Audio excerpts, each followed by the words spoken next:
ஸ்தோத்திரம். இயேசுவின் வருகையின் நாட்களாகிய கடைசி நாட்களில் நாம் வாழ்ந்து கொண்டிருக்கிறோம். உலகத்தில் நடந்து கொண்டிருக்கிற சம்பவங்களை பார்க்கும்போது இயேசுவின் ரகசிய வருகை எவ்வளவு சீக்கிரத்தில் நடந்துவிடப் போகிறது என்பதை நாம் புரிந்து கொள்ள முடியும். தற்போது இஸ்ரேல் காசா யுத்தம் எதை நோக்கி செல்கிறது என்றும், இஸ்ரேல் இப்போது எடுத்திருக்கிற புதிய முடிவு என்ன, அந்த முடிவு இயேசுவின் ரகசிய வருகையை ஒட்டி நடக்கக்கூடிய கோகு மாகோகு யுத்தத்திற்கு நேராக செல்ல போகிறதா என்பதை குறித்தும் இந்த பதிவில் பார்ப்போம்.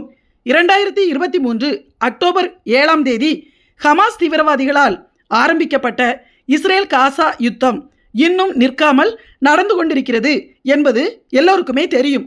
அநேக அப்பாவி யூத பொதுமக்களை பிடித்து சென்று அவர்களை இன்றளவும் விடாமல் பணைய கைதிகளாக ஹமாஸ் தீவிரவாதிகள் தங்களுடைய காசா மக்கள் மத்தியில் நிலத்தடி சுரங்கங்களில் ஒளித்து வைத்திருக்கிறார்கள்.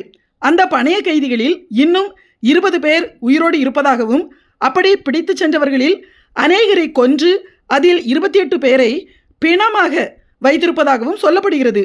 இஸ்ரேல் பிரதமரும் அமைச்சர்களும் இராணுவ தளபதிகளும் கடந்த ஒரு வாரமாக இந்த யுத்தத்தில் இதுவரை செயல்பட்டது போல் அல்லாமல் ஒரு புதிய நடவடிக்கையை ஈடுபட போவதாக கூறி கடந்த 4-5 நாட்களாக அதை செயல்படுத்தவும் ஆரம்பித்து விட்டார்கள். அந்த புதிய போர் யுக்திக்கு கிதியோனின் ரதங்கள் என்று பெயரிட்டிருக்கிறார்கள். ஏன் இந்த பெயரை தேர்ந்தெடுத்திருக்கிறார்கள்? அதன் அர்த்தம் என்ன? அப்படி என்றால் இஸ்ரேல் இனி காசாவில் என்ன செய்ய போகிறது என்பதை குறித்து பார்ப்போம்.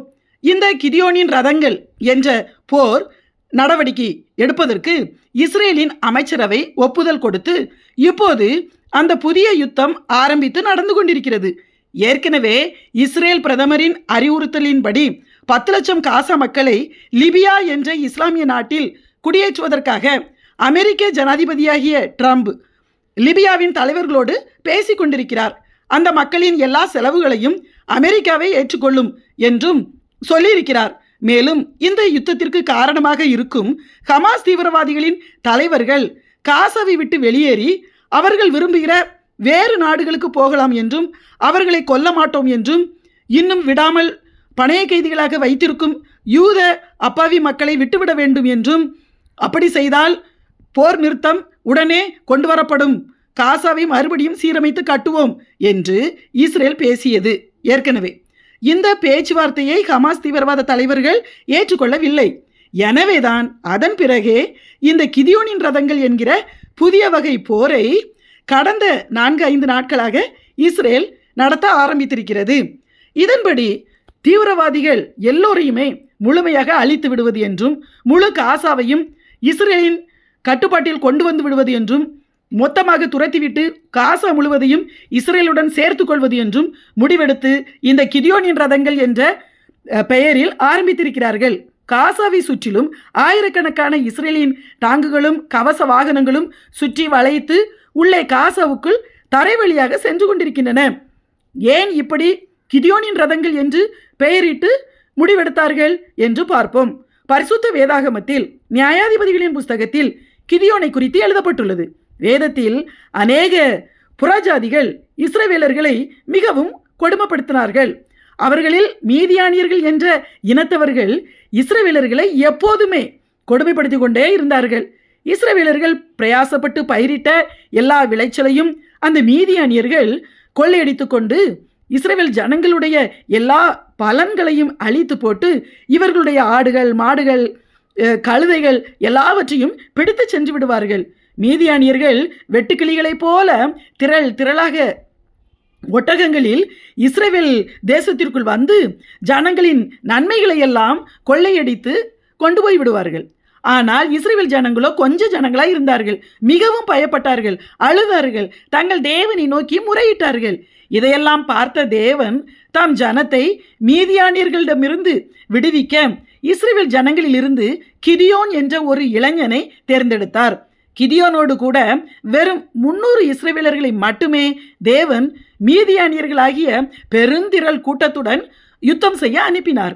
அப்போது கிதியோனும் அவனுடன் இருந்த 300 பேரும் வெறும் பானைகளையும் தீவட்டிகளையும் மட்டுமே கையில் வைத்து கொண்டு சென்றார்கள். இரவு நேரத்தில் மீதியானியர்களுடைய பாளையத்திற்குள் போய் கர்த்தரின் பட்டயம், கிதியோனின் பட்டயம் என்று முழக்கமிட்டு பானையை உடைத்தார்கள். தேவன் மீதியானியர்களுக்குள்ளே இஸ்ரவேலர்களை குறித்ததான பயத்தை கட்டளையிட்டார். கிதியோன் எல்லா மீதியானியர்களையும் அவர்களுடைய தேசத்தை விட்டு துரத்தி அழித்தான். அவர்களின் தலைவர்களை எல்லாம் கொன்று போட்டான். மீதியானியர்கள் முழுவதும் அழிக்கப்பட்டார்கள். இப்போது இந்த உலகத்தில் மீதியானியர்கள் என்கிற ஒரு இனமே இல்லை. தேவன் மீதியானியர்களின் ஓயாத தொந்தரவிலிருந்து இஸ்ரவேல் ஜனங்களுக்கு கிதியோன் மூலமாக நிரந்தர விடுதலையை கொடுத்தார். அதேபோல் இஸ்ரவேல் தேசம் யூதர்களுக்கு 4000 வருஷங்களுக்கு முன்பே தேவனால் வாக்களிக்கப்பட்டு சுதந்திரமாக கொடுக்கப்பட்ட தேசம். சில சமயங்களில் இஸ்ரவேல் ஜனங்கள் பாவம் செய்யும்போது தேவன் அவர்களை அந்த தேசத்திலிருந்து துரத்தி விடுவார். ஆனால் அவர்களுக்கு தாம் கொடுத்த அவர்களுடைய சொந்த தேசத்திற்கு மறுபடியும் கூட்டி சேர்த்து கொள்வார். இப்படி வேதத்தில் பல முறை நடந்திருக்கிறது. இப்படித்தான் 1948 மறுபடியும் இஸ்ரேல் உருவானது. தமது ஜனங்களாகிய யூதர்களை தேவன் அவர்களுடைய சொந்த நாட்டிற்கு அழைத்து வந்தார். ஆனால் அப்போதிருந்து இன்று வரை மீதியானியர்களைப் போல பாலஸ்தீனியர்கள் தான் இஸ்ரேலுக்கு பெரும் தலைவலியாக இருக்கிறார்கள். காசா பகுதியும் பாலஸ்தீனியர்களுடையது அல்ல, அதுவும் இஸ்ரவேலர்களுடைய சொந்த நிலப்பகுதி தான். அந்த வரலாற்றை குறித்து கர்த்தருக்கு சித்தமானால் வேறொரு பதிவில் பார்ப்போம். இஸ்ரேல் மிக சிறிய நாடு. சுற்றிலும் மீதியானியர்களைப் போல எப்போதுமே இஸ்ரேல் ஜனங்களை வேதனைப்படுத்துகிற இஸ்லாமிய நாடுகள் அவர்களுடைய தூண்டுதலின் பேரில் பாலஸ்தீனியர்கள் எல்லோருமே எப்போதுமே இஸ்ரேலுடன் பிரச்சனை பண்ணிக்கொண்டே இஸ்ரேலுக்குள் எப்போதுமே நுழைந்து பொதுமக்களை கொன்று அநேகரை பிடித்து கொண்டு போய்விடுவதுமாகவே இருக்கிறார்கள். இஸ்ரேலுடன் ஒப்பிடும்போது மீதியானியர்களைப் போல பாலஸ்தீனியர்களும் சரி, அவர்களை இஸ்ரேலுக்கு எதிராக தூண்டிவிடுகிறவர்களும் சரி, வெட்டுக்கிளிகளைப் போல திரளாயிருக்கிறார்கள். அவர்கள் ஒட்டகங்களில் வந்து இஸ்ரேலின் ஜனங்களின் விளைச்சலை கொள்ளையடித்து அழித்து பாவப்பட்ட இஸ்ரேல் மக்களை கொல்வதைப் போல, அதாவது கொன்றதைப் போலவே பாலஸ்தீனியர்கள் இருக்கிறார்கள்.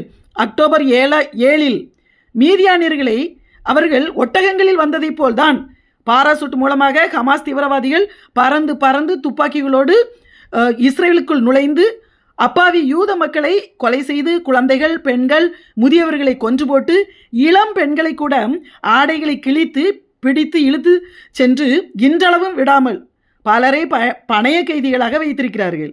எனவே இறுதியாகத்தான் இஸ்ரேல் அரசாங்கம் இந்த கிதியோனின் ரதங்கள் என்ற புதிய போர் யுக்தியை ஆரம்பித்திருக்கிறார்கள். மீதியானியர்கள் மிக திரளானவர்களாக இருந்து எப்போதுமே கொஞ்ச ஜனங்களாகிய இஸ்ரவேலர்களை எதிர்த்து கொன்று கொள்ளையடித்ததால் தேவன் ஒரு சாதாரண இளைஞனாகிய கிதியோனை அழைத்து ஒட்டுமொத்த மீதியானியர்களையும் அழித்து துரத்திவிட்டார். அதேபோல் இனி பாலஸ்தீனியர்களால் தீவிரவாதிகளால் தங்களுக்கு எந்த ஆபத்தும் வரக்கூடாது என்பதற்காகவே கிதியோனின் ரதங்கள் என்று பெயரிட்டு அதை செயல்படுத்த ஆரம்பித்து விட்டதாக கூறப்படுகிறது. முழு காசா பகுதியையும் இஸ்ரேல் எடுத்துக்கொண்டு இஸ்ரேல் இராணுவத்தின் கட்டுப்பாட்டுக்குள் கொண்டு வரப்போகிறோம் என்று இஸ்ரேல் சொன்னவுடன் இவை எல்லாவற்றிற்கும் காரணமான இஸ்ரேலுக்கு எல்லா திசைகளிலும் இருந்து தீவிரவாதிகளை வைத்து தொந்தரவுபடுத்தி கொண்டே இருக்கும் நாடாகிய ஈரான் என்ன சொன்னது தெரியுமா? முழு காசாவையும் இஸ்ரேல் தங்கள் கட்டுப்பாட்டில் எடுத்தால், காசா மக்களை லிபியாவுக்கு அனுப்பினால் ஈரான் இஸ்ரேல் மீது போர் தொடுக்கும் என்று சொல்கிறது. இஸ்ரேல் எதையுமே கண்டுகொள்வதாகவே இல்லை. ஏற்கனவே ஈரானின் அணு ஆயுத நிலைகளை தாக்கி அழிப்பதற்கு இஸ்ரேல் ஆயத்தமாகவே இருக்கிறது. ஈரான் இஸ்ரேல் மீது போர் தொடுத்தால் அந்த நாடு தனியாக வரவே வராது. இஸ்ரேலின் பவர் அவர்களுக்கு நல்லாவே தெரியும். ஏற்கனவே ரஷ்யாவும் ஈரானும் ஒப்பந்தம் பண்ணியிருக்கின்றன. ஈரான் தன்னோடு கூட மற்ற இஸ்லாமிய நாடுகளையும் சேர்த்து கொண்டு ரஷ்யாவின் தலைமையில் இஸ்ரேலுக்கு விரோதமாக வரும். நிச்சயம் இஸ்ரேல் இந்த கிதியோனின் ரதங்கள் என்கிற இராணுவ நடவடிக்கை மூலமாக காசாவை கைப்பற்றுவதோடு நிற்கிறது.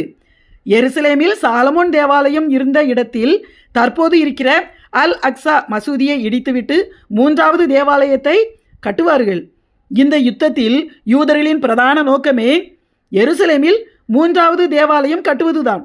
ரஷ்யா தலைமையில் ஈரான், ஈராக், துருக்கி, லிபியா, சிரியா, எத்தியோப்பியா போன்ற இன்னும் பல அரபு நாடுகளும் ஆப்பிரிக்க நாடுகளும் இஸ்ரேலோடு யுத்தம் பண்ண கடைசி வருஷங்களில் வருவார்கள். என்றும் அந்த யுத்தத்தை குறித்து கோகு மாகோகு யுத்தம் என்றும் எசேக்கியேல் தீர்க்கதரிசன புஸ்தகத்தில் தெளிவாக எழுதப்பட்டுள்ளது. அந்த யுத்தத்தில் இஸ்ரேலுக்கு ஆதரவாக எந்த நாடும் வராது. இப்போதும் அப்படித்தான் இருக்கிறது. தற்போது இஸ்ரேலின் நட்பு நாடுகளாகிய ஐரோப்பிய நாடுகள் கூட இஸ்ரேலுக்கு எதிராக பேச ஆரம்பித்து விட்டன.